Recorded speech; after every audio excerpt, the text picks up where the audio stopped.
Professeur Montaigne, bonjour. Bonjour.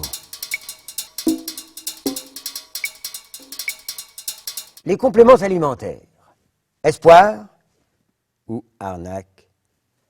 Professeur Montaigne, pour le spécialiste de santé que vous êtes, je n'aurai qu'une question à vous adresser.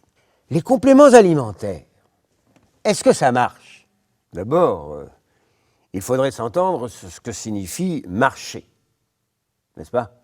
Avoir un effet notable sur l'organisme, par exemple, ou mériter l'effet annoncé sur l'emballage. Ah. Pour ce qui concerne les effets, il y en a. Une PME française a récemment inventé une pâte de cacahuètes pour enfants sévèrement malnutris qui a été saluée par le Programme alimentaire mondial de l'ONU comme un immense progrès. Très bien. Mais savoir si ça marche, c'est aussi se demander si cela a effectivement l'effet revendiqué par le fabricant.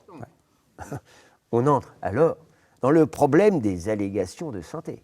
Pour les maladies, par exemple, un aliment ne peut revendiquer autre chose que la réduction du risque de la voir apparaître.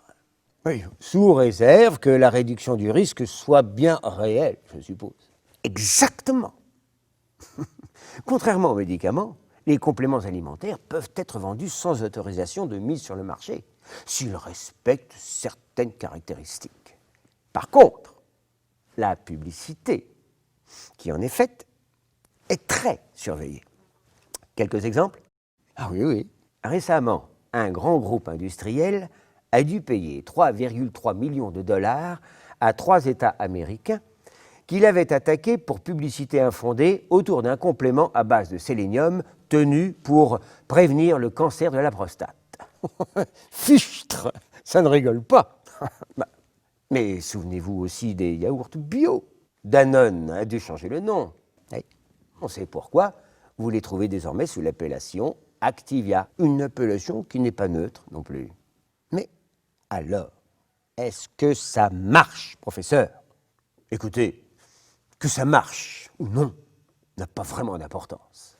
Et de toutes les façons, les essais cliniques sont quasiment impossibles à mener sur l'aliment. Non. L'essentiel est qu'en les consommant, on ait l'impression de se faire du bien et de prendre soin de son corps. Ou de traiter ses angoisses.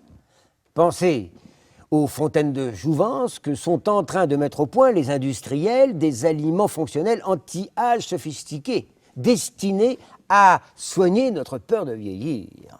Le seul risque, s'ils respectent la réglementation, serait plutôt qu'ils incitent les gens à négliger leur mode de vie par ailleurs.